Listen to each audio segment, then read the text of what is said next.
I think we're on track now, so let's get started, and thank you for your patience. So I'm going to be talking today about factorial experiments. So let's just kind of set the stage here with an introduction. This is a schematic of the multi-phase optimization strategy. It's taken from my book, which came out in 2018. It's figure 111 in chapter 1 of that book. And you can see that there are 3 phases of MOST. It's the multi-phase optimization strategy. You can see that the phases are preparation, optimization, and evaluation. Now, the preparation phase you're all familiar with already. It's the stuff intervention scientists all do for the most part. You devise a conceptual model, you identify the components that are going to go into the intervention, and then what's different is what happens next. If you're using the more traditional classical treatment package approach, you would go at this point, after pilot testing the components, pretty much directly to assembling the intervention and evaluating it in a randomized controlled trial or RCT. So let's take a quick look, or maybe have a short review of the RCT. So that acronym RCT can stand, I've seen it stand for randomized controlled trial, randomized control trial, and also randomized clinical trial. The most common kind of RCT is a 2-arm RCT, where one arm is treatment and one arm is control. So the treatment is the intervention that you're trying to evaluate, and the control, well, let's not get into what the control is, because there's so many possibilities for the control. There's a lot of different kinds of control are suitable in different situations. Sometimes people will run a 3-arm RCT if they're interested in looking at two alternative treatments and estimating their effectiveness in comparison to a control. An important point to note here is that in an RCT, effects are estimated by directly comparing the means of experimental conditions. Now, you might be thinking, well, what's the alternative to that? But there is an alternative to that, and we're going to talk about that in a moment. So now let's go back to the multi-phase optimization strategy, because if you're working within the MOST framework, you actually don't go directly from the preparation phase to the evaluation phase. Instead, after the preparation phase, you would go to the optimization phase. And in the optimization phase, you might conduct one or more optimization trials using any of a number of different experimental designs. And you can see them in that circle on the figure. There's a lot of different alternatives. There's the classical factorial experiment, there's the fractional factorial experiment, there's a sequential multiple assignment randomized trial, or SMART. There's a micro-randomized trial. Those are all really variations or cousins, variations on or cousins of the factorial experiment. There also is system identification, which is kind of a different approach from the others that comes more out of control engineering.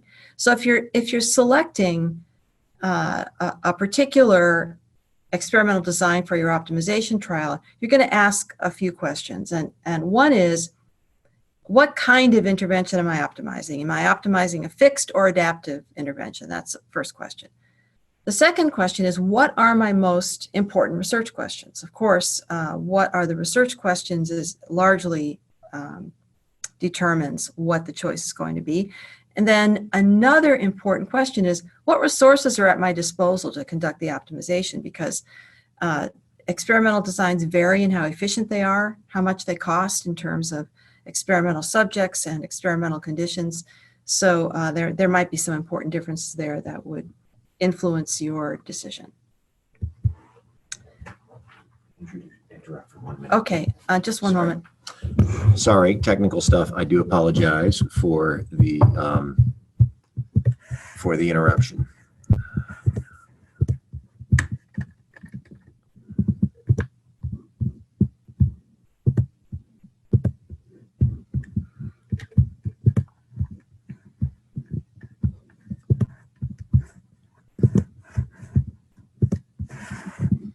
Okay.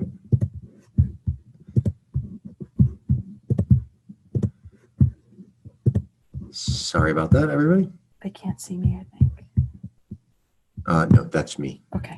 You should be okay. Okay. Let's see. Yeah, I don't know why it's not showing you your video anymore, but okay. Thank you. Sorry for the interruption. Okay. Yes, sorry about that, but let's go on. So why devote a webinar to the factorial experiment? So why am I choosing only one out of that whole array of different kinds of experimental designs? Well, it is important to recognize that for the optimization phase of most, any of those experimental designs is a possibility. They're all equally good, but not in every situation, of course. The main requirement is that you select an experimental design for the optimization trial based on the resource management principle, which says that you select the experimental design that most appropriately addresses the research questions that you have in mind, and that also does that in the most efficient way. Now, factorial experiments are a very popular option. I would say that in my experience, anyway, others may not be having the same experience, but in my experience, they're probably the most common choice for optimization trials, factorial or fractional factorial experiments. The SMART and the micro-randomized trial are close relatives of the factorial experiment. So you kind of need to understand factorial experiments before you could move into the SMART or the micro-randomized trial. So even if you're mainly interested in the SMART and the micro-randomized trial, it's a good idea to be familiar with the old sort of vanilla factorial experiment. My objective today is not to provide a tutorial on how to do a power analysis for a factorial experiment, because there's lots of software available for that. You can try commercial software, or you can try our SAS macro or our R package to do power analysis. Instead, what I want to do today is convey the logic of powering a factorial experiment, so you have a sense of how power is arrived at and what are the big picture factors that influence power in a factorial experiment, because they may not be what you think. So let's go to an example here. This is a study that is still in the field. It's finishing up.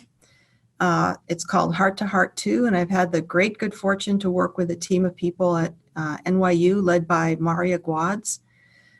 This is applying the multi-phase optimization strategy to optimize an intervention aimed at people who are HIV positive in New York City, but are not either not currently taking antiretrovirals or not taking them properly, so their viral load is not being suppressed. And the idea here is to create an intervention that will get these folks engaged in the healthcare system and taking antiretrovirals properly and getting their viral loads down, ideally to undetectable levels. It's a study that's funded by NIDA. If you're thinking about looking at the performance of individual components that make up an intervention, you might consider a number of different alternatives. Now, in Heart to Heart, there's 5 different components that we're looking at, and I'm not going to get into the details of Heart to Heart today, because we have enough to cover with the factorial design, but it's a really interesting study. I encourage you to take a look at that article. But anyway, there's 5 components on the table. So for a lot of people, the first alternative you would think of is, well, I would just do 5 individual experiments. I would do 5 little RCTs, one on each of the components. So if you did that, if you look at this chart here, you would need an N of about 2,500 to achieve a power of 80% or better, and that would involve 10 experimental conditions. Another alternative that some people might consider is something that's often called a comparative treatment experiment, and there's different varieties of the comparative treatment experiment. But in this kind of experiment, there's one shared control group, and then in this case, there would be 5 different treatment groups, where the first treatment group would have the first component, let's call it component A, turned on, and all the others would be turned off or set to the low level. Then there'd be a second treatment group that had the second component, let's call it component B, turned on, and then A would be turned off, and all the other components would be turned off, and so on. So there would be 5 of these treatment groups and then 1 control groups for a total of 6 experimental conditions. And you would assess the effect of an individual component by comparing the mean of the condition in which that component is turned on to the mean of the control group. This would be about 1,500 subjects, so you can see that it's a savings in terms of the number of subjects and only 6 experimental conditions. A third option, and it's called option C here, would be a factorial experiment. This would be a 2 by 2 by 2 by 2 by 2, or 2 to the 5th factorial experiment. And this may surprise you. I don't know if it will surprise you or not. I think it will probably surprise some of you that the sample size requirements to achieve a power of 0.8 would be only 512. So the factorial experiment actually requires many fewer subjects than those other 2 alternatives. I'm going to spend a fair amount of time in this webinar explaining why that is the case, the logic of why that is the case. It's actually quite simple, but at first it's counterintuitive to people who are trained primarily in the RCT. It certainly took me a while to wrap my mind around it. However, the downside is that many more experimental conditions are required. So the factorial experiment here would require 2 to the 5th or 32 experimental conditions. Now let's look at that third, actually 4th column there, the one headed, can interactions be examined? If you do individual RCTs or a comparative treatment experiment, you cannot look at interactions. But if you conduct a factorial experiment, you can. So really the only way to look at interactions between components would be to conduct a factorial experiment. An interaction occurs when the effectiveness of one factor depends partly on the level of another factor. Well, we're going to talk about that some more. Do factorial experiments get enough consideration in behavioral science? Now, we did this a while ago, and it would be good to update it. We haven't updated it for a while, but we looked a few years ago, we looked at 506 articles that were published in JCCP from 2008 to 2012, and we found 261 articles that reported a randomized experiment, and of these, 223 were 2 or 3 arm RCTs. Of course, that's almost all of them, and of the few that remained, 14 were 2-factor factorial experiments, and the remainders were just other kinds of experiments with sort of one-off unusual designs. We could not find at that time any factorial experiments with 3 or more factors. So that's probably changed by now, but I do think that factorial experiments really don't get enough consideration in behavioral science. And yet they can be very economical and efficient. I think maybe one reason why they're not used more is there are some pervasive misconceptions about factorial experiments. So let's talk about the basics of factorial experiments for people who are trained in the RCT. A very brief history of the factorial experiment. I have to say that a lot of times people will write grant proposals using MOST, and they'll say, and I encourage people to do this, they'll say, well, we're using an innovative factorial design, but it kind of cracks me up to say that because factorial experiments were first used in the 19th century in agriculture. So they've really been around for quite a long time. And then in the early 20th century, Fisher, who of course is probably the most famous statistician who's ever lived, invented the factorial analysis of variance, which was an enormous step forward. His first book on the topic came out in 1925. So the factorial experiment has been for a long time, around for a long time, but somehow it just got lost in the mists of time in behavioral science. I think it's a good idea to draw a distinction between the experimental design and then how the data are ultimately analyzed. So a factorial design actually determines how experimental manipulation is done and how subjects are randomized to experimental conditions. But then once you get the data, you can analyze it in a variety of ways. They may not all be appropriate, but you certainly can analyze the data in any of a variety of ways. And the data analysis is actually what determines whether you take advantage of what the design has to offer. Most of you are familiar, I think, with the 2x2 factorial design.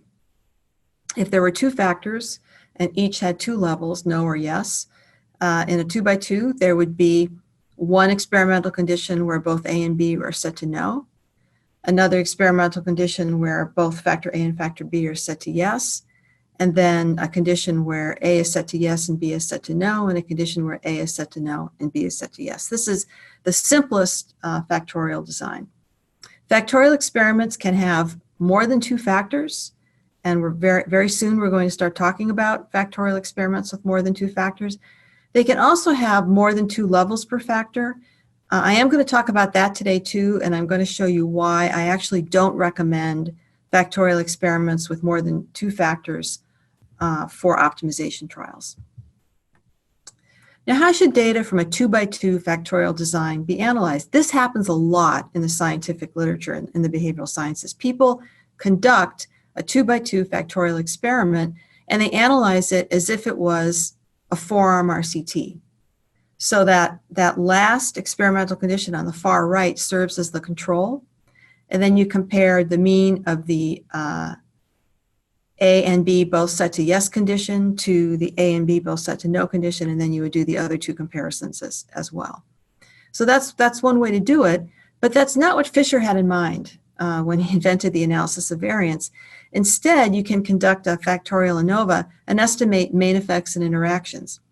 So the main effect of factor A would be the mean of the yes level of factor A collapsed across the yes and no level of factor B compared to the no level of factor A collapsed across both levels of factor B. And similarly, the main effect of B would be the mean of the yes level of B collapsing across the levels of A minus the mean of the no level of B collapsing across the levels of factor A.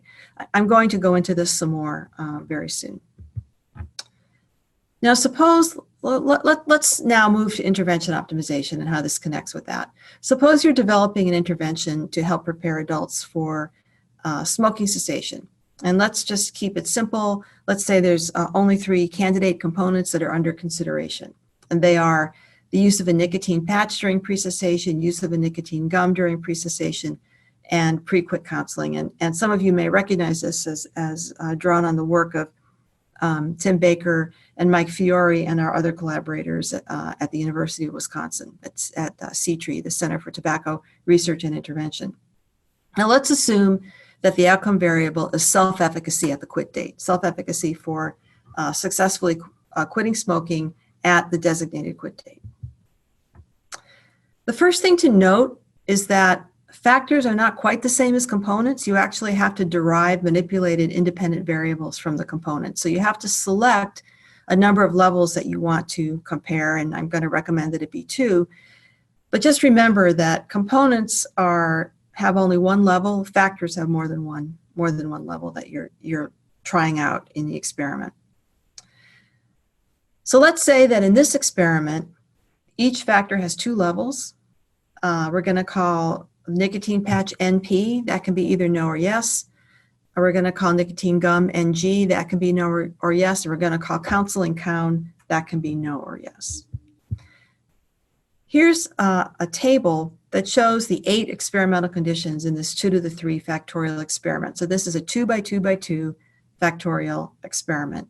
And you can see that all the combinations of all the levels appear in this experiment. The experimental conditions range from condition 1, where everything is set to no, through 2 through 7, where there's some no's and some yeses, all the way to the last experimental condition, where everything is set to yes. So these are the 8 experimental conditions that would appear in this factorial experiment. Now this factorial experiment might look like a multi-arm RCT, but it's important to realize it isn't. It isn't a multi-arm RCT. The RCT is about directly comparing the mean of one experimental condition to the mean of another. It's about estimating the effect of an intervention as a package.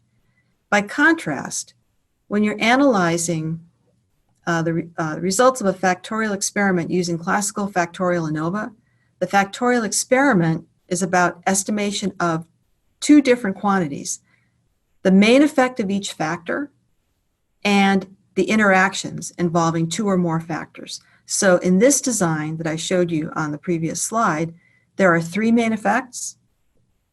There are also three two-way interactions and one three-way interaction.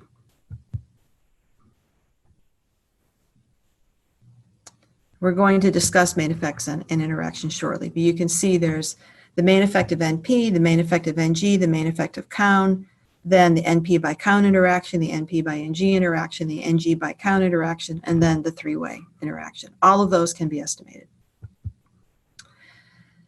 The next few slides are going to be about as technical as this talk gets, so if notation is not your thing, don't worry about it. It's not going to get worse from here. But this notation is convenient when you're talking about cells and cell means, and then collapsing across cells to get aggregate means.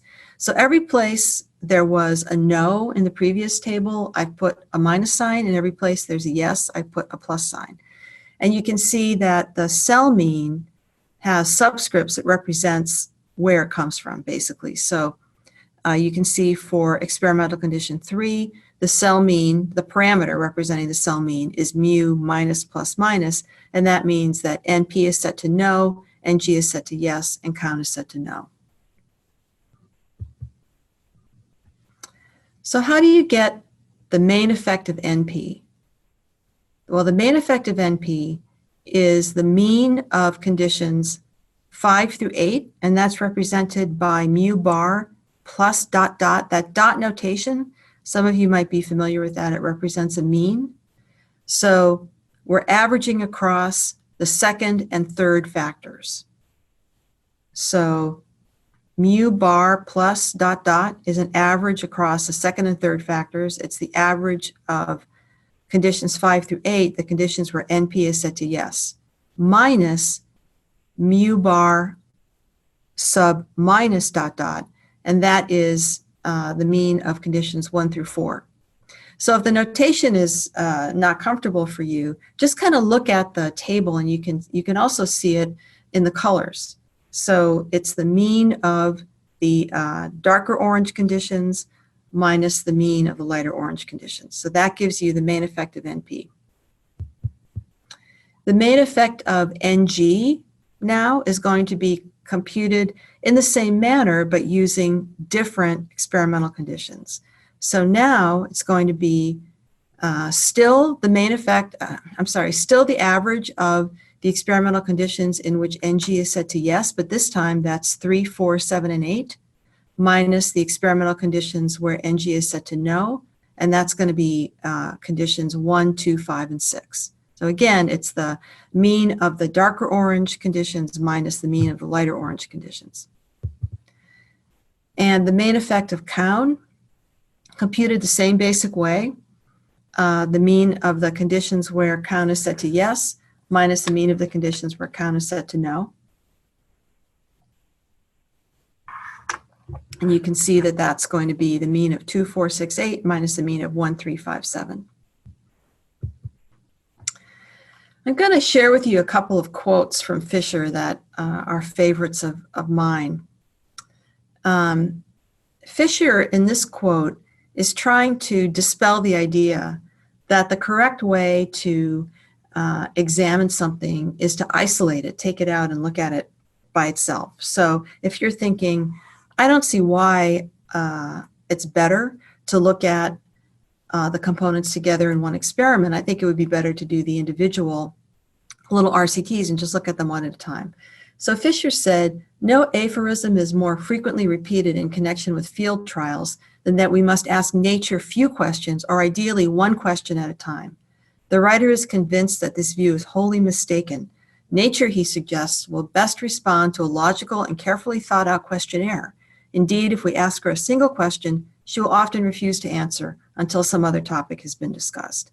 So this was part of his argument for manipulating a number of different factors at one time. And if you're not comfortable with the idea of the main effect as an average across experimental conditions, this is how Fisher would answer you. Any conclusion has a wider inductive basis when inferred from an experiment in which the quantities of other ingredients have been varied than it would have from any amount of experimentation in which these had been kept strictly constant. In fact, as the factorial arrangement well illustrates, we may, by deliberately varying in each case some of the conditions of the experiment, achieve a wider inductive basis for our conclusions without in any degree impairing their precision. I really love that idea of the wider inductive basis. So when you're conducting a factorial optimization trial, you are manipulating a number of different components at once.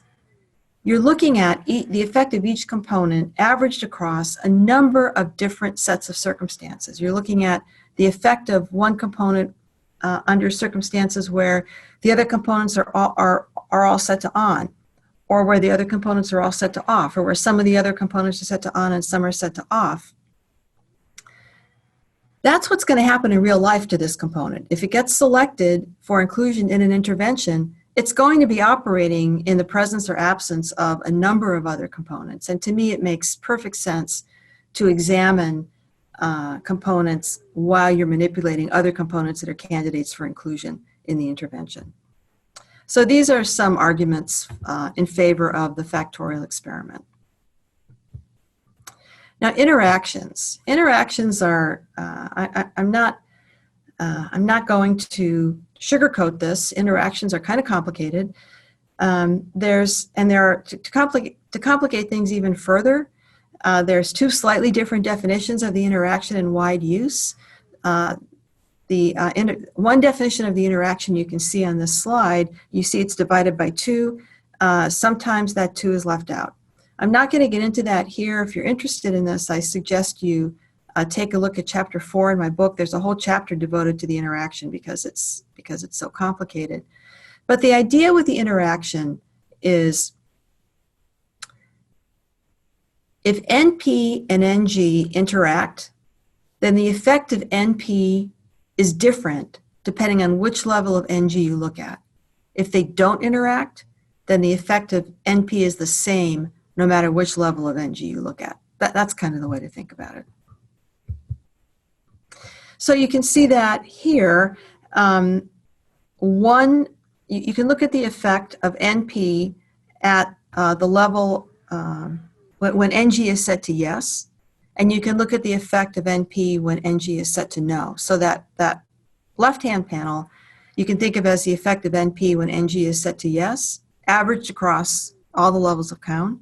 And the right-hand panel is the effect of NP when NG is set to no, averaged across all the levels of count.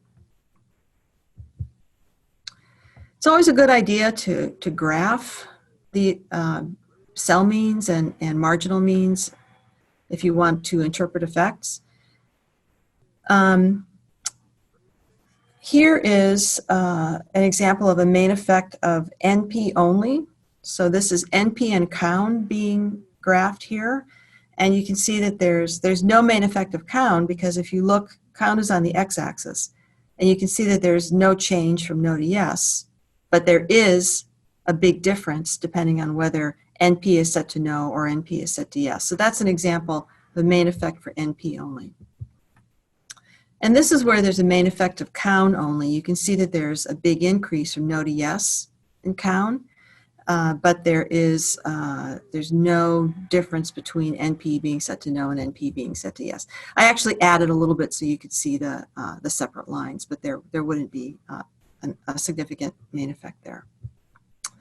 And this is two main effects of no interaction. So here you can see that there's an increase from no to yes with COUN. So there's a main effect of COUN. There's an increase from no to yes for NP, so there's a main effect of NP, but those lines are parallel. That is to say, the effect of NP is not different depending on the level of count you look at. It's exactly the same. So there's no interaction between NP and count here. There is an interaction here, though. You can see that the effect of NP is a bit larger when count is set to yes than when count is set to no. This is what we call a synergistic interaction. There's a lot of different ways to interpret interactions, and different ways are useful in different circumstances. But I like to call this a synergistic interaction because it means that the effect when you have count and NP together in an intervention is actually larger than you would expect just based on the main effects alone. This is an antagonistic interaction. So you can see that the effect of NP varies depending on what level of count you're looking at. So the effect is smaller when count is set to yes than when count is set to no. So that's called, as I said, an antagonistic interaction. Sometimes an antagonistic interaction means that you don't want to have both components in the intervention, but sometimes you still would want to have both components in the intervention. And with a three-way interaction, that means that the two-way interactions differ depending on the level of the third factor. Typically, they're graphed this way. You have a kind of a separate graph for each of the levels of the third factor. And you can see here that interaction, the two-way interaction, is different depending on whether NG is set to no or NG is set to yes. Let's talk for a moment about effect coding versus dummy coding. We usually take a regression-based approach to factorial ANOVA, and there's a lot of confusion about this topic. If you're going to use a factor in analysis of variance in a regression, well, of course, you can't put in the words into the analysis. You can't put in the words yes and no or off or on or whatever the names for the levels are. You have to code them numerically in order for them to go into the analysis. And so you have to decide how you're going to do that. Now, a lot of times computer software will do it for you, but it's always a good idea to know what software is doing. Dummy coding, which is sometimes called reference category coding, uses 0 and 1. Now we're gonna stick to the idea that there's two levels per factor here for the time being, so that the codes would be 0 and 1. Effect coding is different. Effect coding uses, instead of 0 and 1, it uses 1 and -1. Now you might think that is such a trivial difference. What difference could that possibly make? But it actually, surprisingly, makes an enormous difference. It makes an enormous difference, particularly when you have 3 or more factors. It does make a difference when you have only 2 factors, but it starts to make a huge difference when you have 3 or more factors. Now, the overall F, what's called the omnibus F, is going to be the same either way, and I'm going to show you that in a moment.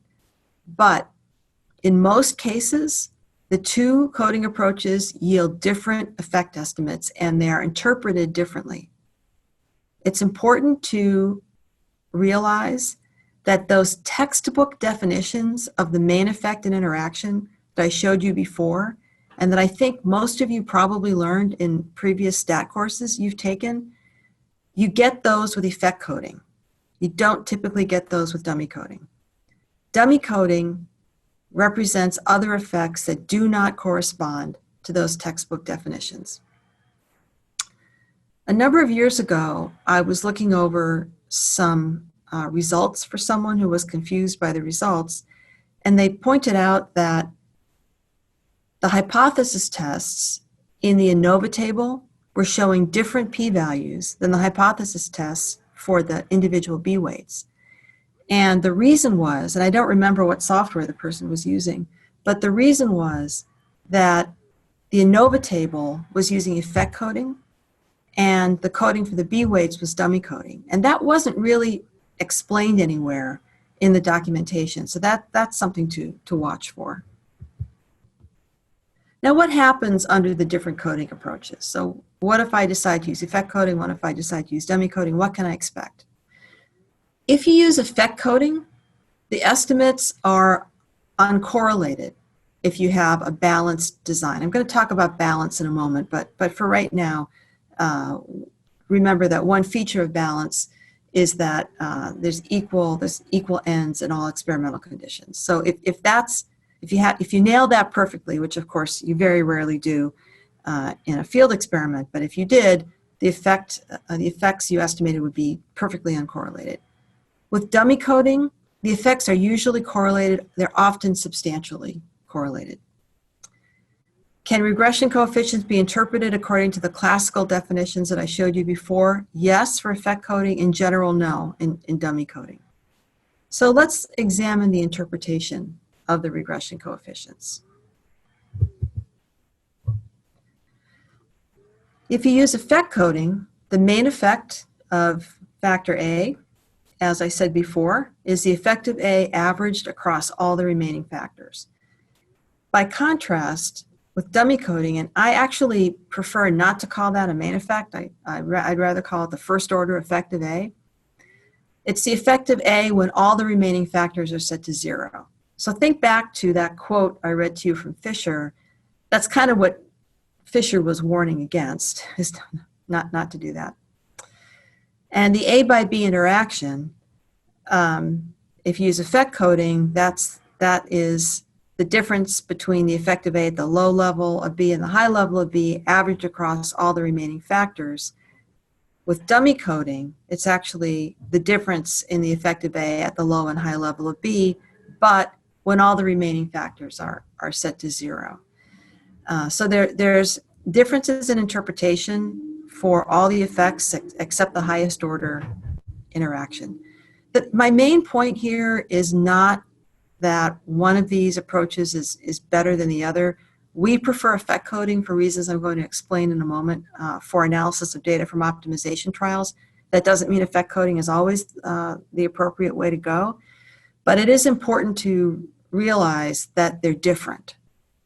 Same experimental design, but different ways of analyzing the data, and so the results have to be interpreted differently.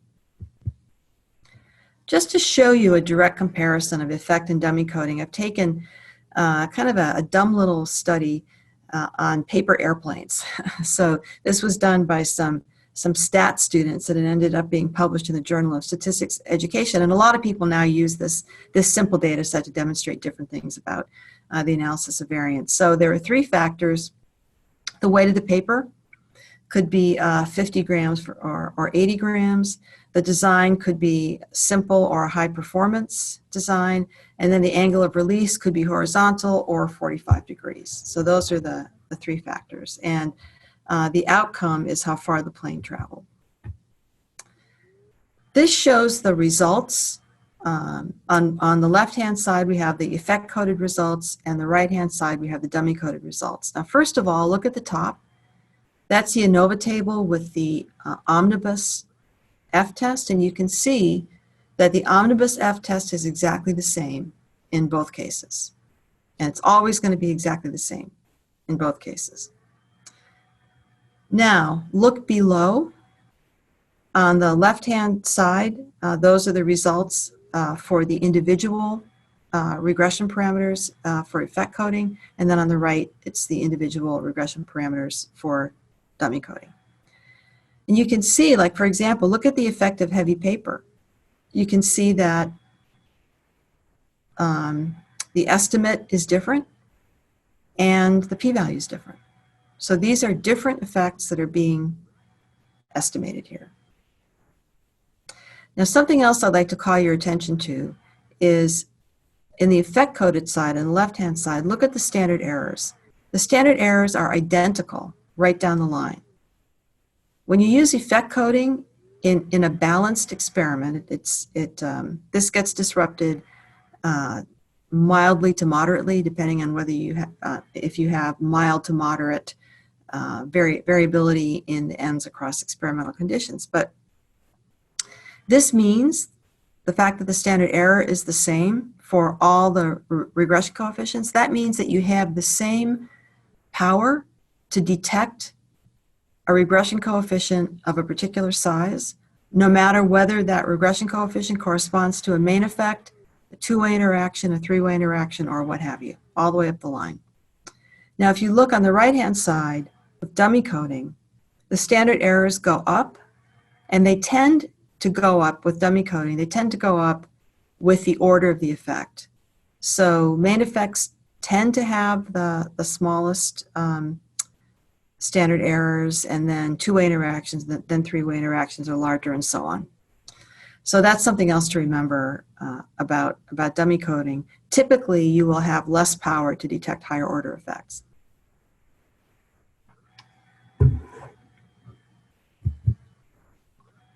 So those of us interested in intervention optimization, we do prefer effect coding for analysis of data from optimization trials.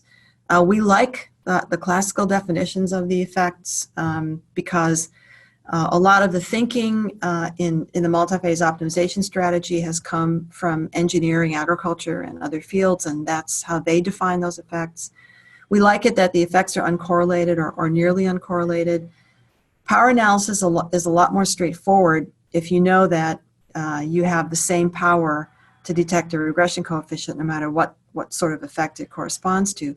And one other thing about power, if you use commercial software, just make sure you know whether it's giving you power for effect coding or dummy coding, because that's really critical.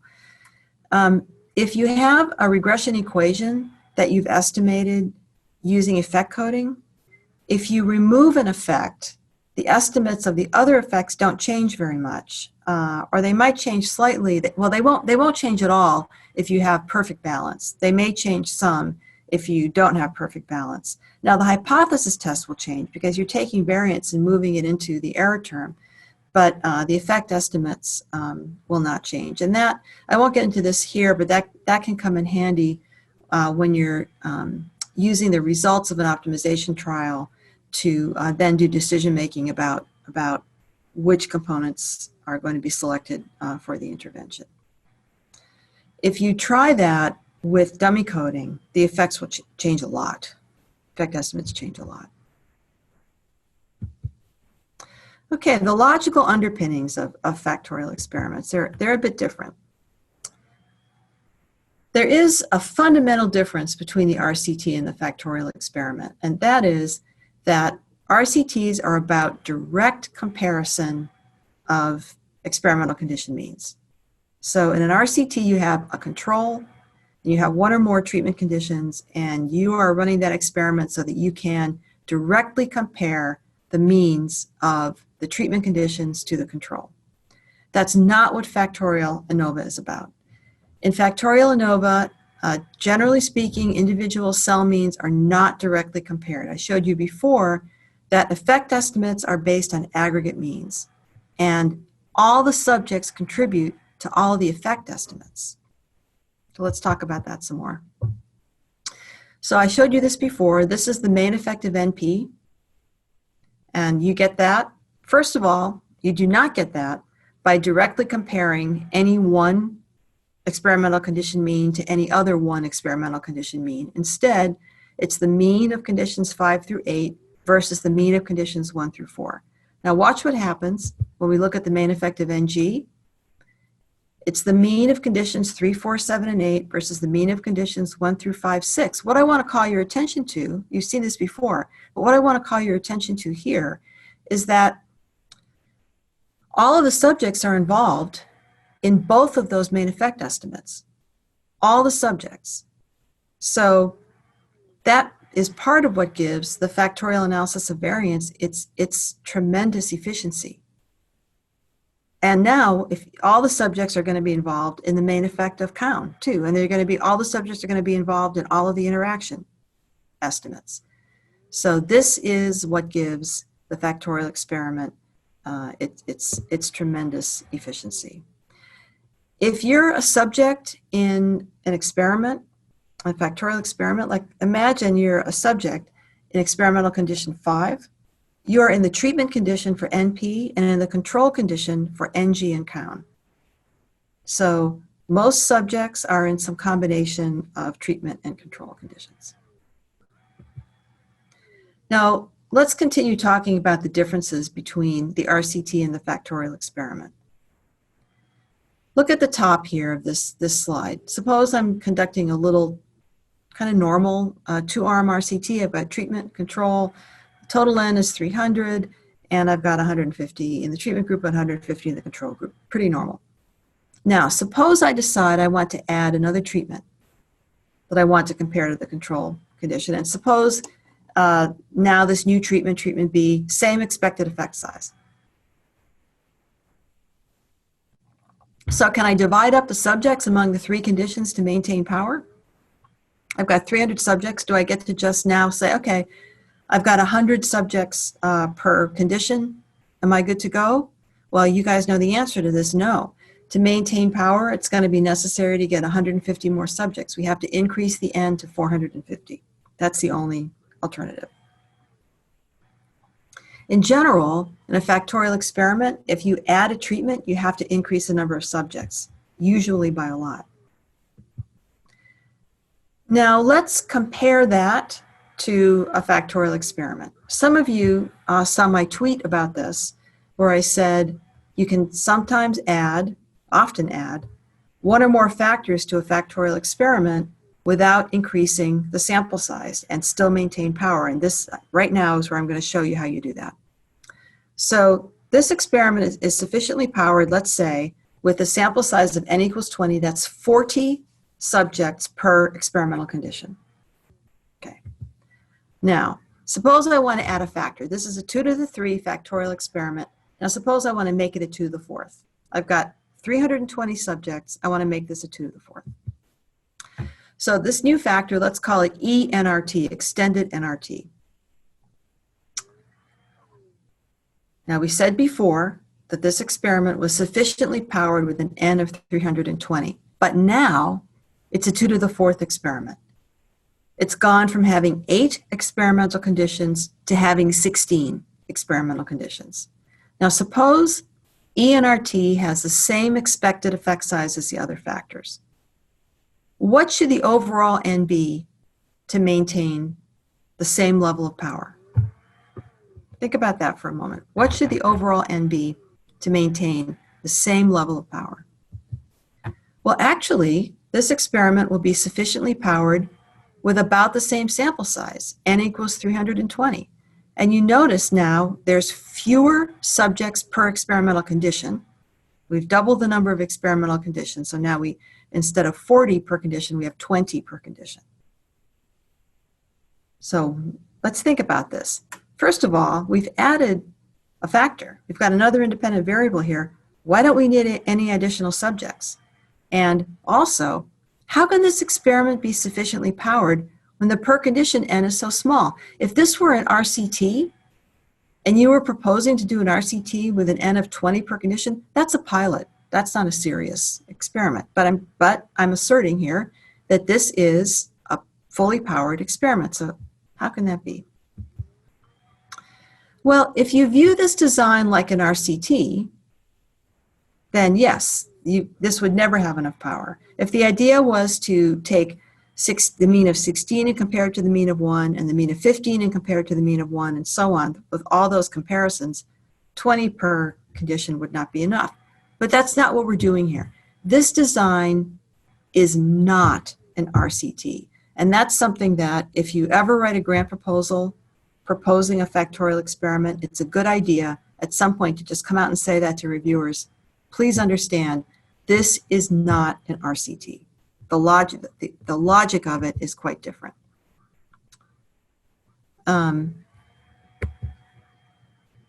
So the idea here is take a look at the ENRT factor.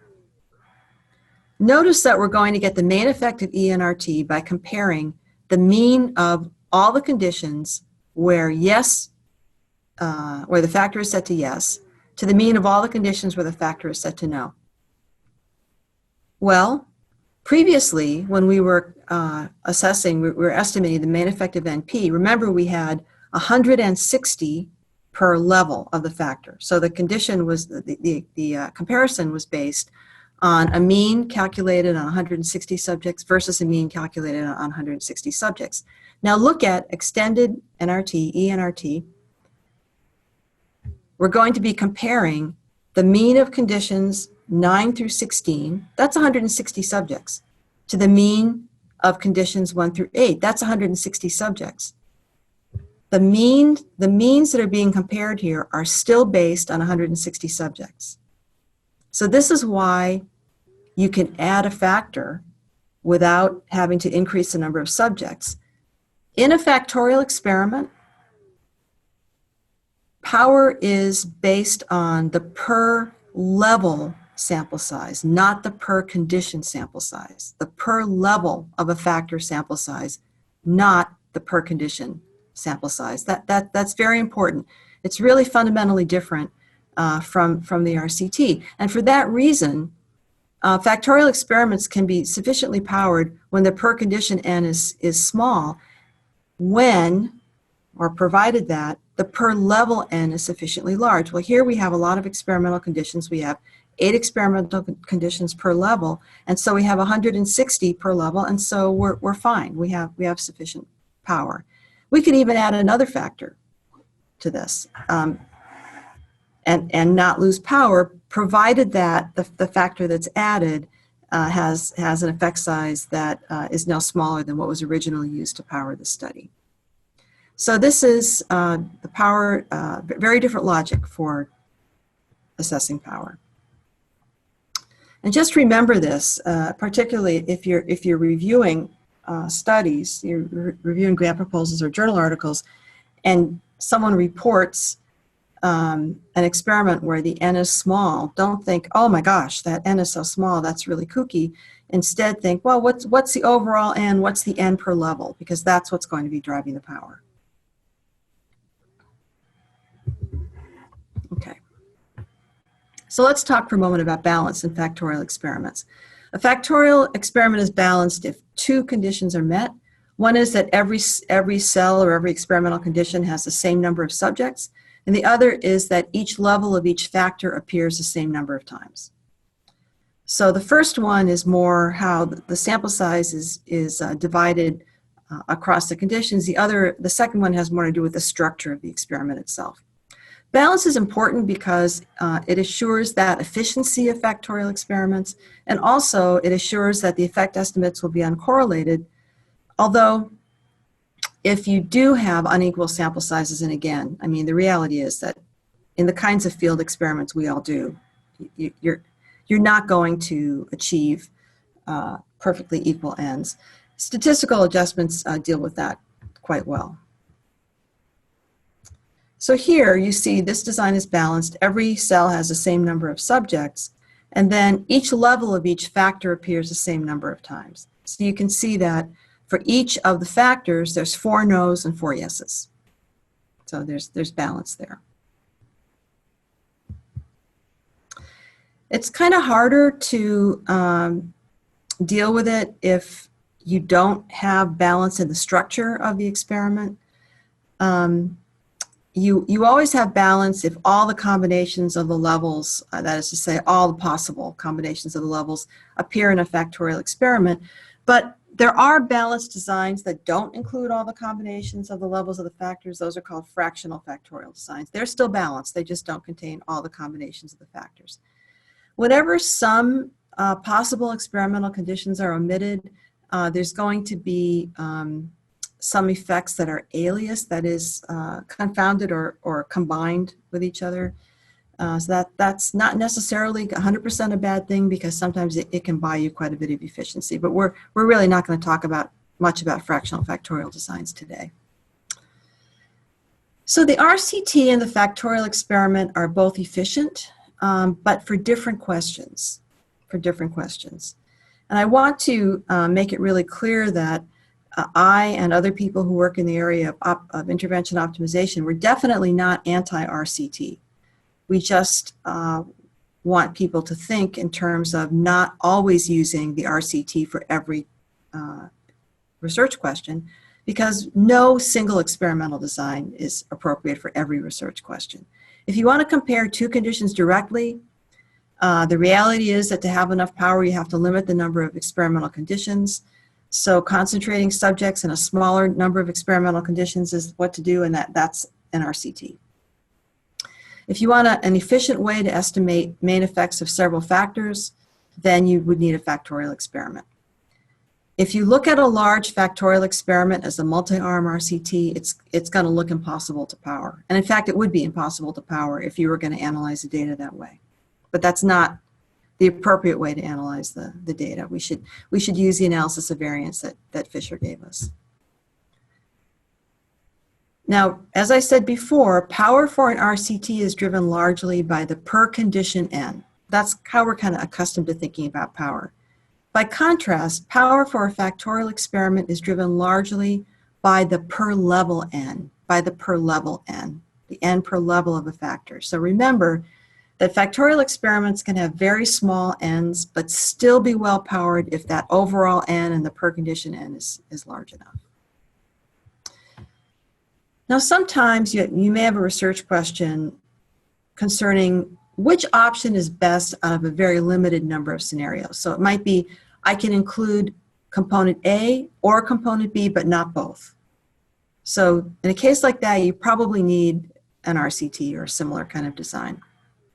But if your research questions concern assessing the individual performance of a set of intervention components and none or one or all of them potentially could make it into the experiment, and if you're into the intervention and you're also interested in assessing interactions between the components, you probably need a factorial experiment in that case.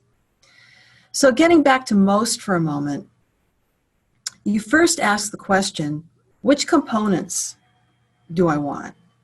And then you put them together and ask, is this combination better than a suitable control or comparison condition? So the optimization trial tells you which components am I going to select. And then you put them together into the treatment package and then ask, is this treatment package better than a suitable control or comparison? So the first one would be an optimization trial, could be a factorial experiment, could be one of the other optimization trial designs. And the second one is an RCT. So the designs needed to address these two different kinds of questions. One question being, which components am I going to include? The other question being, okay, I've selected the components, I've made a treatment package. Is this treatment package better than a control? Does this treatment package have a detectable effect? Those are two very different research questions. Now, I talked before about how you get an additional factor for free, kind of. Well, you don't, of course, you don't really get it for free because you have a bunch of extra experimental conditions, but you do get it for free because you don't need any additional subjects. But you don't get an additional level of a factor. This is kind of counterintuitive because in some ways it seems like adding a level of a factor ought to be less resource intensive than adding an additional factor, but actually it's more resource intensive.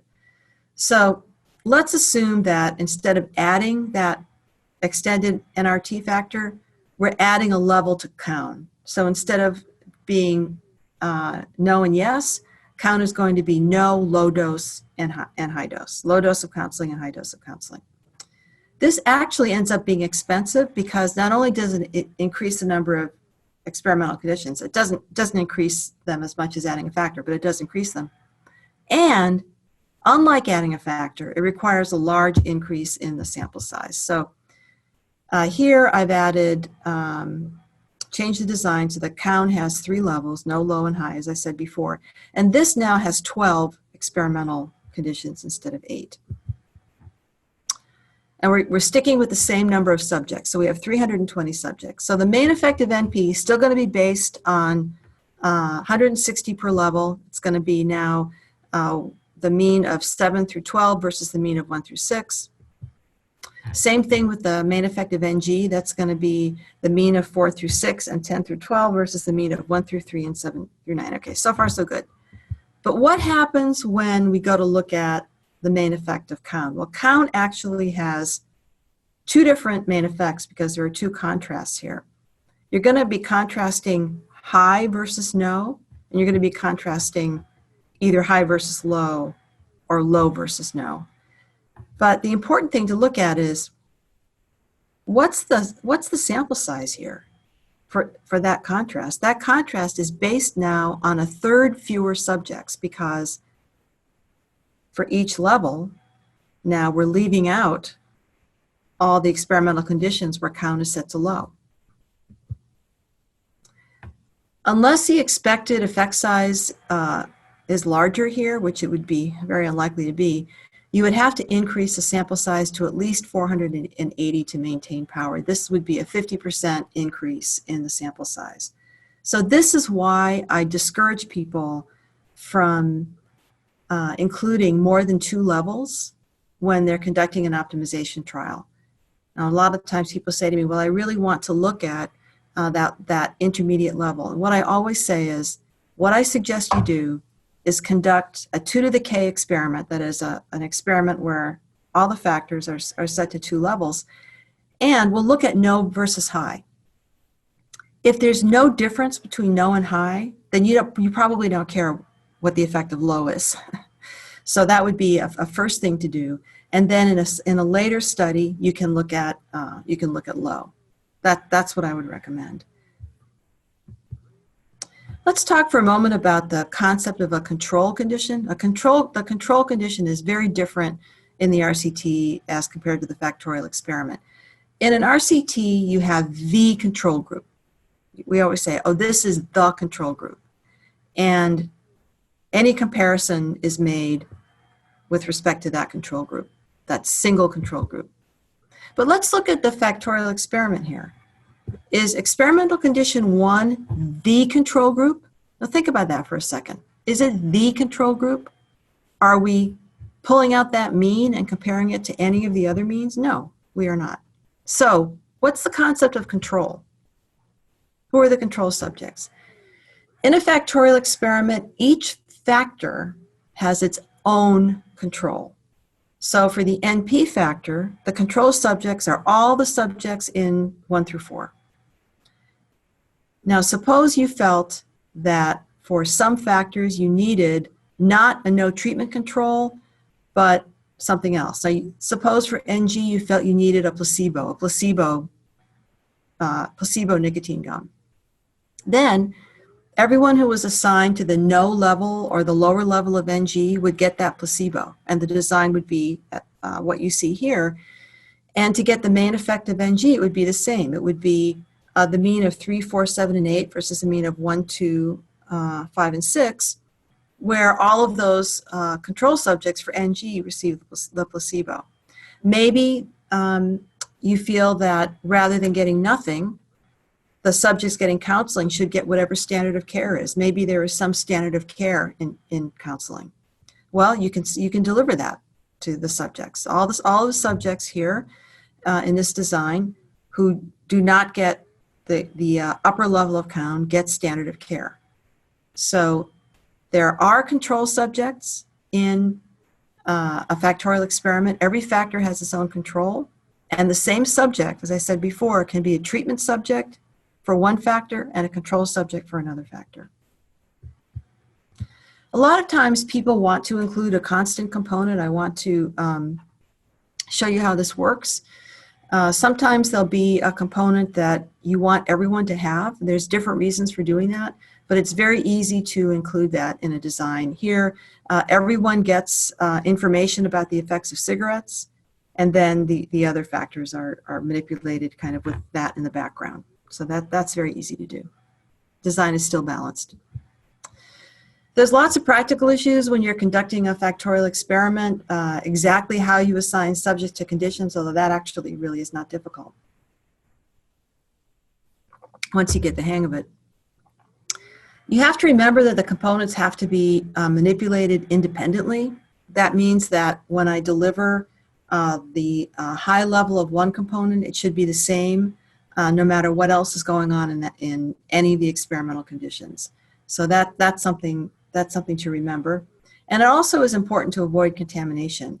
That can be a challenge if, but not an insurmountable one, if part of the treatment is delivered in a group setting, for example. Now, when you're submitting a grant proposal, it's a good idea to remember that reviewers may not know some stuff.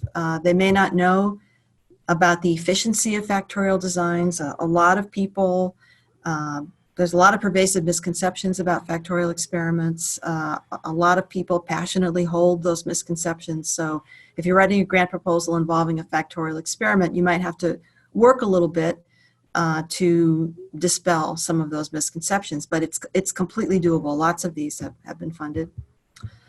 And you also have to remember that you're going to be implementing more experimental conditions than an RCT, and you may have to explain how you're going to do that and explain to reviewers, and this is quite legitimate, I think. You have to explain to reviewers how you're going to guard against protocol deviations and contamination. Remember that under some circumstances, you can add a factor without any increase in the number of subjects. I showed you how. It's a good idea, I think, to explain that to reviewers. And the factorial experiments can be well-powered even with small per-condition sample sizes. That one in particular, reviewers can take a quick look at a factorial experiment and see you've got 10 subjects per condition and just think, well, I'm not even going to take this seriously. So I would be careful about when you show them that, how many subjects you have per condition. So quickly, just how to think about powering a factorial optimization trial. Don't get carried away. Power analyses are almost never exact. People like to act like they are, but they're not. Of course, there are a number of factors that are a concern when you're powering factorial experiments. What alpha level are you going to use? Increasing the alpha level increases power. Of course, a larger effect size, you have more power under those circumstances. And the larger all else being equal, the larger your sample size, the larger your power is. You can choose an alpha, a level of power, desired power, and an expected effect size, and then establish the necessary N. Or you may have a constraint on the maximum N, determined perhaps by budgetary constraints. In a case like that, you might want to use a power analysis to figure out what the minimum detectable effect size is. So how do you go about powering a factorial optimization trial? Now remember, with effect coding, the same regression weight size is going to be associated with the same power irrespective of which effect it corresponds to, whether it's a main effect or interaction. So that's something to remember. Of course, you have to decide on the effect size for each important effect. Now, if you're conducting an optimization trial, you can either do it the usual way, which is to kind of comb the literature to get a sense of the actual size you believe the effect will be, or what I recommend instead is that you decide what is the minimum effect that you care about. You can think of an optimization trial as kind of like you're auditioning the components for inclusion in your intervention. And you're not probably going to want to include a component that has a very small effect size. So why devote a lot of resources to determining what the effect size is? You can decide, for example, I'm going to build an intervention that's made up of components that have an effect of Cohen's d of 0.2 or greater. And then you power to detect an effect of 0.2 or greater. If it's smaller than that, you don't care what it is. Now, you may have several different effect sizes corresponding to different factors. If you do, you have to identify the smallest effect size because that's what you're going to use to power the optimization trial. Let's talk for a moment about conclusion priority versus decision priority perspectives. This is covered in more detail in my book. Conclusion priority is what we're used to.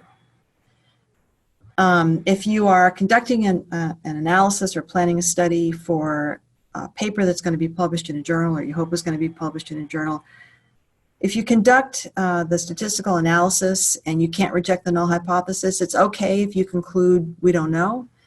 Hypothesis testing is totally the master here, and you have to use an alpha of 0.05 or smaller because that's what reviewers are going to expect. It's very typical for the type 2 error rate to be quite larger than the type 1 error rate because we go with an alpha of 0.05, but we go with a power of 0.7 or 0.8, which corresponds to a beta of our type 2 error rate of 0.2 or 0.3. So it's very typical for somewhere along the line we decided that it was acceptable to have a type 1 error rate no larger than 0.05, but a type 2 error rate of 0.3 is okay. And I always think that conclusion priority is what you should use in the evaluation phase of most.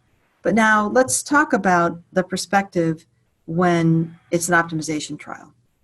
If it's here, I think you're in more of a decision priority mode. You can't conclude you don't know because you have to make a decision. You have to decide whether a component is going to go in the screened in or screened out set. You have to. You can't say we don't know. You have to make a decision. And hypothesis testing is one tool for decision making. It's not the master. It's a tool for decision making, among other tools. You can select alpha based on the resource management principle.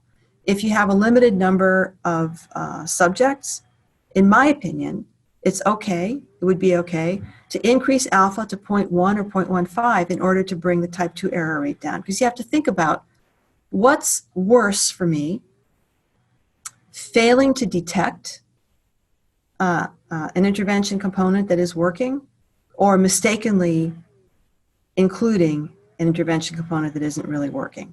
So mistakenly including one that isn't really working would be a type 1 error. Failing to observe that a component is working would be a type 2 error.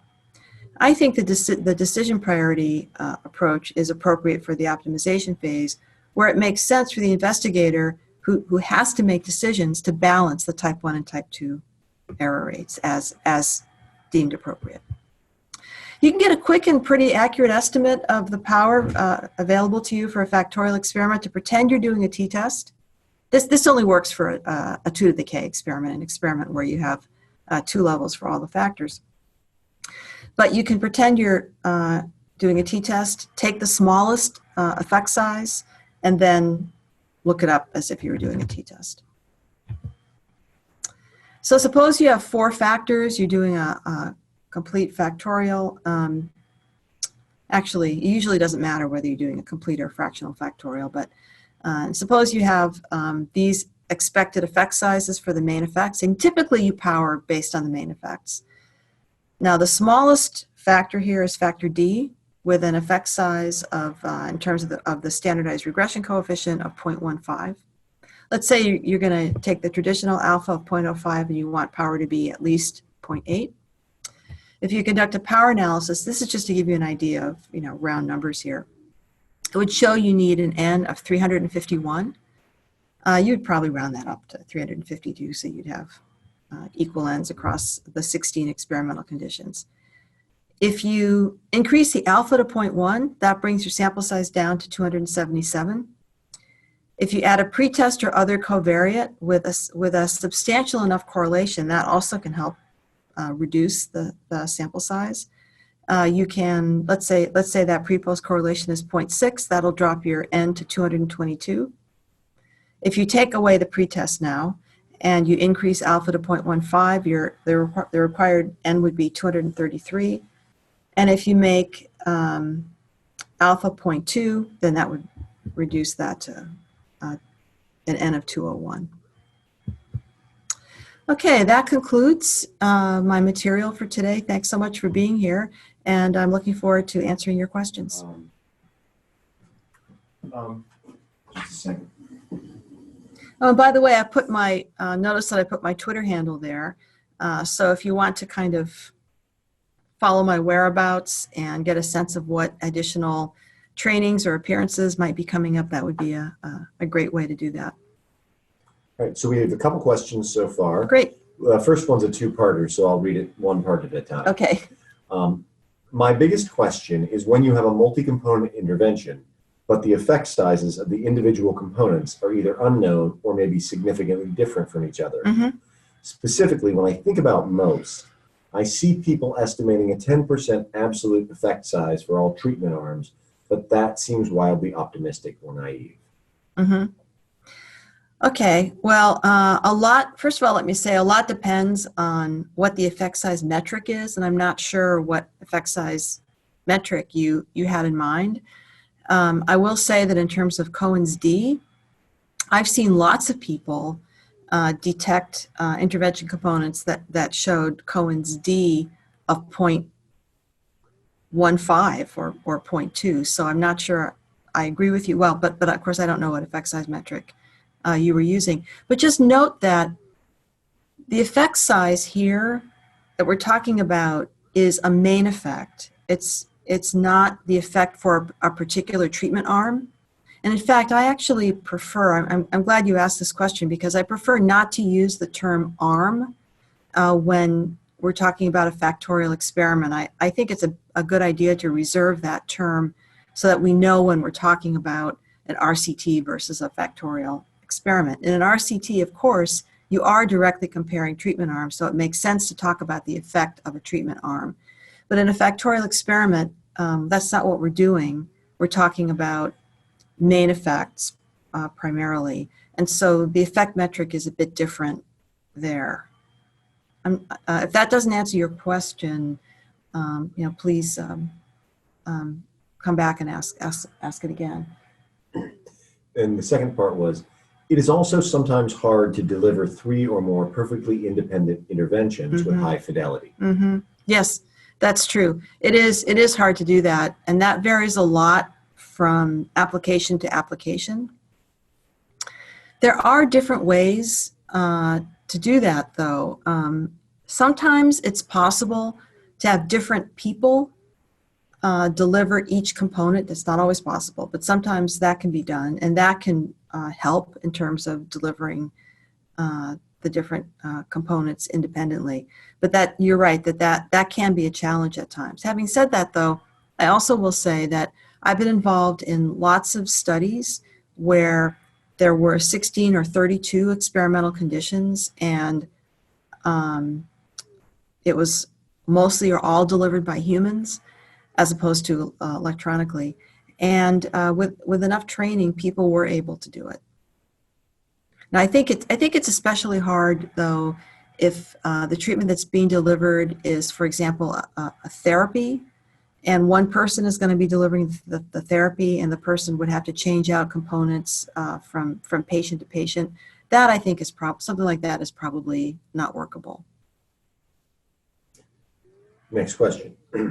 If you have an unbalanced design, each level of each factor not appearing the same number of times, is it better to analyze it like you would in RCT with direct comparisons between distinct study groups instead of the factorial ANOVA? Absolutely not. No, and in fact, you also should never drop subjects to achieve equal ends. If you take a regression approach and use effect coding, you're fine.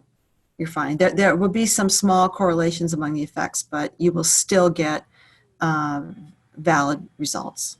You absolutely should still continue to use factorial analysis of variance approaches.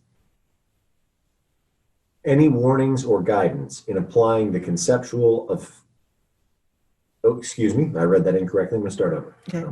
Any warnings or guidance in applying the concept of factorial experimental design to observational data or naturally occurring / self-selecting groups? Yeah. As far as I know, you can't do that, at least not for an optimization trial.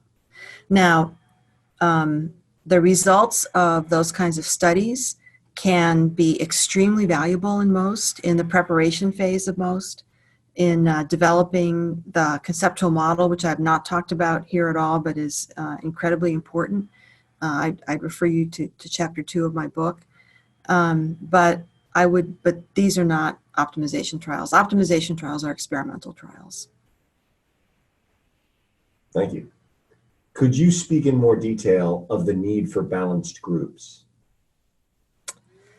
Yeah, I'm not sure exactly what you mean, but I guess if the question is, do you have to have perfect balance? No, you don't.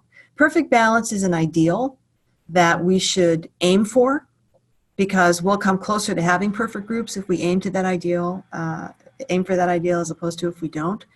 But as I said a couple times in this webinar, the reality is, we all do field trials, and you're just not going to have equal ends. You're just not. And you need to try and come as close to that as you can, but taking the regression approach to factorial analysis of variance will give you the most you can get out of that kind of data, and it will be quite good. Can you address the question of accounting for multi-level or nested, i.e. subjects nested within organizations, effects in a factorial experiment? Yes. Yeah, I didn't talk about that here, but I can point you to some literature on that topic, and the short answer is it's completely possible to conduct a factorial experiment under those circumstances. A big question, of course, is whether you do cluster randomization or not. Some of you may be familiar with a series of papers that have come out from some work that Mike Fiore and Tim Baker and Robin Mermelstein and Megan Piper and I did out of the University of Wisconsin. And there we were working in about a dozen healthcare, primary care settings in the state of Wisconsin. We did not do cluster randomization there. We replicated the experiment within each primary care setting, which is the way to go if you can do that. But that was a case where they were, ambulatory adults, people, they didn't really know each other. We didn't think that the potential for contamination was high. There will be other circumstances. There are lots of other circumstances. For example, school-based research where you probably do have to do cluster randomization, and you absolutely can conduct a factorial experiment with cluster randomization. So let me point you toward some literature. A good place to start would be, there's a book. The editors are Collins and Kugler, Kugler. It was published in 2018, and I'm happy to say that because it was published by Springer, you can probably get the chapter I'm about to tell you about or the entire book for free in PDF form from your university library. For some reason, they didn't number the chapters in the book, so I can't point you to a chapter number, but it's the chapter by where the first author is Nahum Shani. It's Nahum-Shani, and that chapter talks about, it kind of gives an overview of what to do when you're running a factorial optimization trial and you have some kind of a cluster structure in the data. It talks about design and how you analyze the data. There also are some articles. There's an article, Dziak, Nahum Shani, and Collins. The first author, Dziak, D-Z-I-A-K. That appeared in, I think in 2012 in the journal Psychological Methods. That talked about what to do when you have to do cluster randomization and you have a relatively small number of clusters. In a case like that, you might want to use a fractional factorial design, and the paper explains why and how. And then there's another paper that appeared more recently in, I believe in 2019, and that one it's the same cast of characters, so that one is Nahum Shani, Dziak, and Collins. And that one is about what you do when you are randomly assigning subjects to treatment groups, and the treatment is going to be delivered in a group setting. Because when a treatment is delivered in a group setting, you have clustering, even if you don't have clustering in any other way. So we call that experimenter-induced clustering, and we talk about what to do about that. So I would point you to those that chapter and those articles. And I think you'll find that it is feasible. The same issues come up, by the way, that as come up in NRCT. If the interclass correlation is high, you pay a price for that. That's inescapable. It's inescapable in RCTs and factorial experiments. But the problem, I would say, is not really any better or worse in a factorial experiment as opposed to an RCT. I'm sorry, Linda. I was doing a couple things. The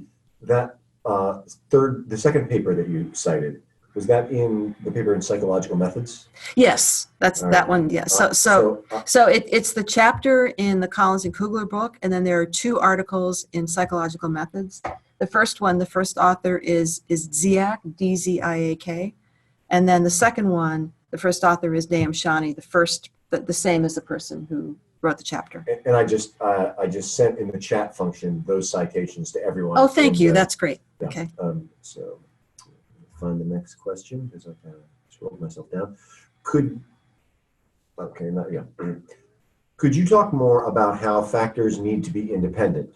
For example, could you test delivering the intervention in person versus remotely? Mhm. These groups would be different depending on the intervention, or no? Mm-hmm.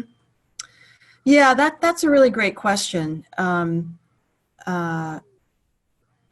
I think a lot depends on how you conceptualize that, but you would have to have, as much as possible, the same intervention content in both levels of that factor. That's kind of hard to talk about in the abstract, but I think that's a really great example of where you might or might not be violating that assumption depending on exactly how you framed it. I do think that's doable, though. I do think it's doable. Okay. You alluded to, but didn't really discuss fractional factorial designs. Mm-hmm. What are those and when would I want to use those? Mm-hmm. Yeah, that's a great question.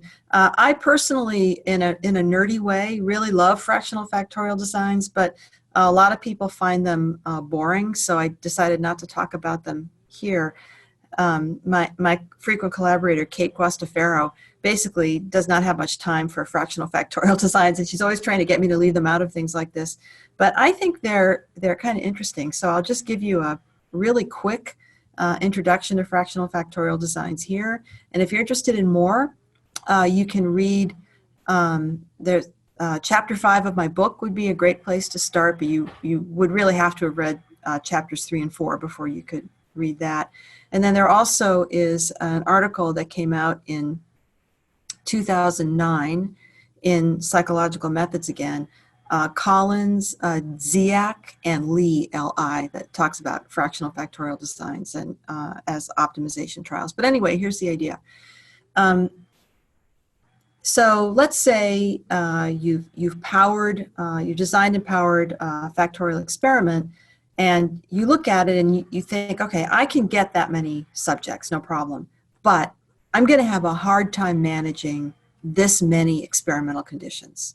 I don't think I have the resources to do that.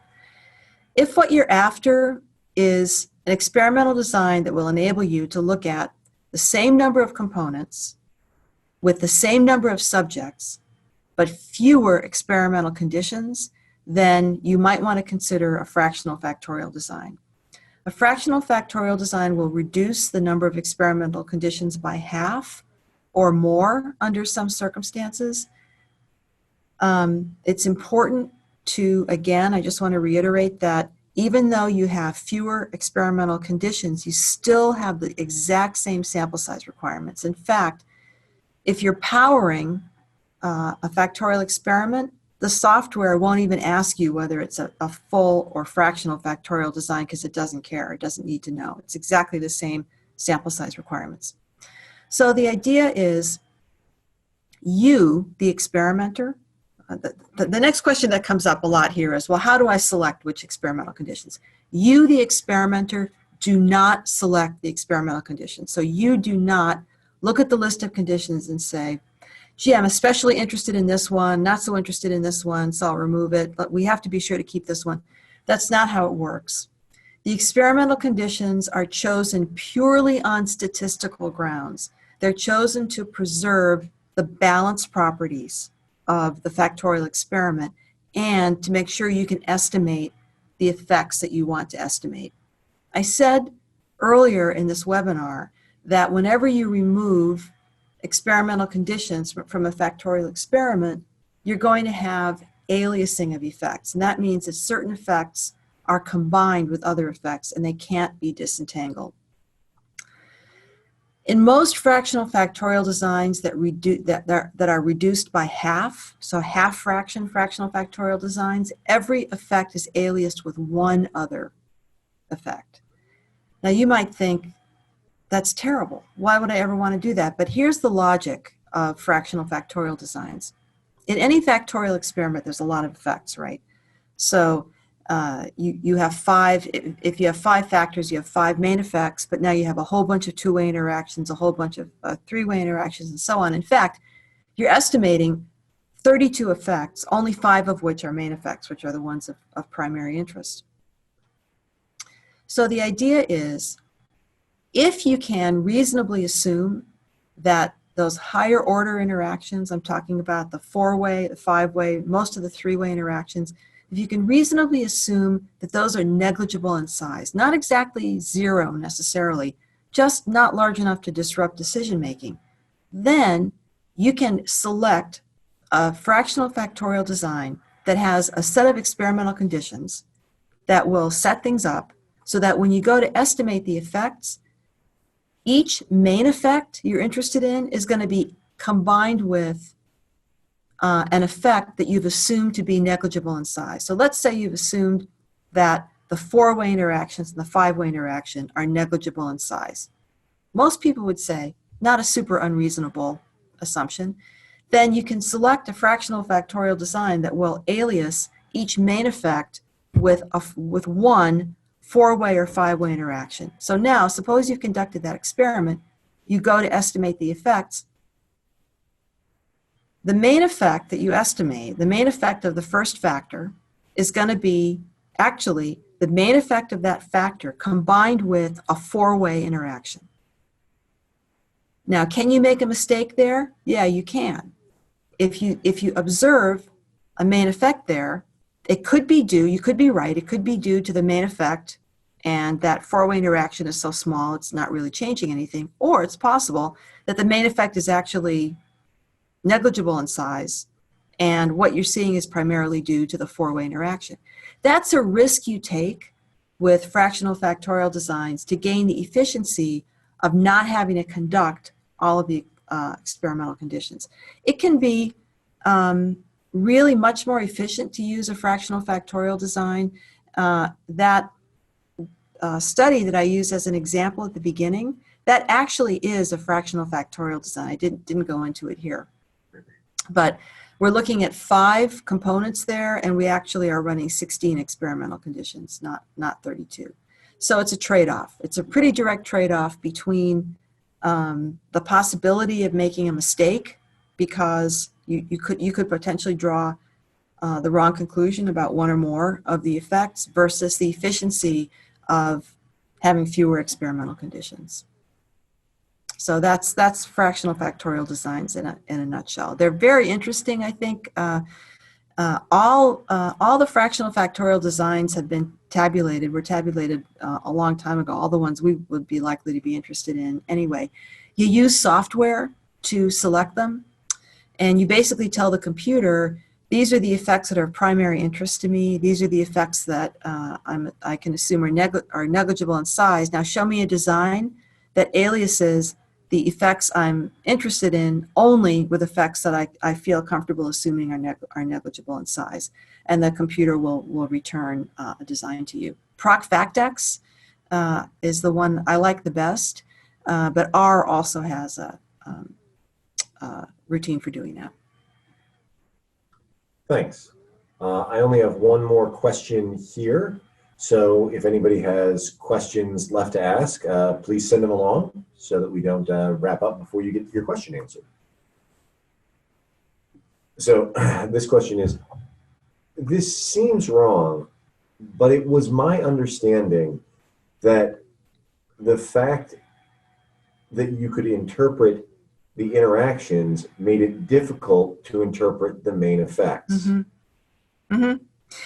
That's not wrong, but it varies a bit depending on whether you use effect coding or dummy coding. If you use dummy coding, the second order effects and up are very highly correlated with the interactions. And so a lot of behavioral scientists are taught that the way to interpret the results of an analysis of variance is to start from the highest order interaction and work your way down to the main effects. And you basically stop as soon as you have a significant higher order interaction and don't go down any further, which I think is appropriate if you use dummy coding. If you use effect coding, remember all of the effects are uncorrelated or not very highly correlated if you have some unequal ends. And so that gives you a better basis for interpretation of the main effects, even when you have interactions. Having said that, though, you always have to look carefully at all of the effects. I mean, I would never, ever recommend ignoring substantially sized interactions, never. I always recommend that whenever there's important interactions that you plot them and think them through carefully. And if you read chapter 7 in my book, where I talk about how you conduct decision making based on the results of a factorial optimization trial, you make tentative decisions. I recommended making tentative decisions based on the main effects, but then immediately reconsidering those decisions in the light of any interactions that are observed. So interactions are important, whether you're using dummy coding or effect coding. But when you're using effect coding, they don't interfere as much with the main effects as they do when you use dummy coding. All right. Unless somebody jumps in here at the last minute, that's all the questions we have. Linda, is there anything else that has been triggered in your brain that you would like to address, or should we wrap it up? I don't think so, but thank you all for being here, and I hope you will consider using factorial optimization trials in your work. Right, yeah. Thank you, everybody.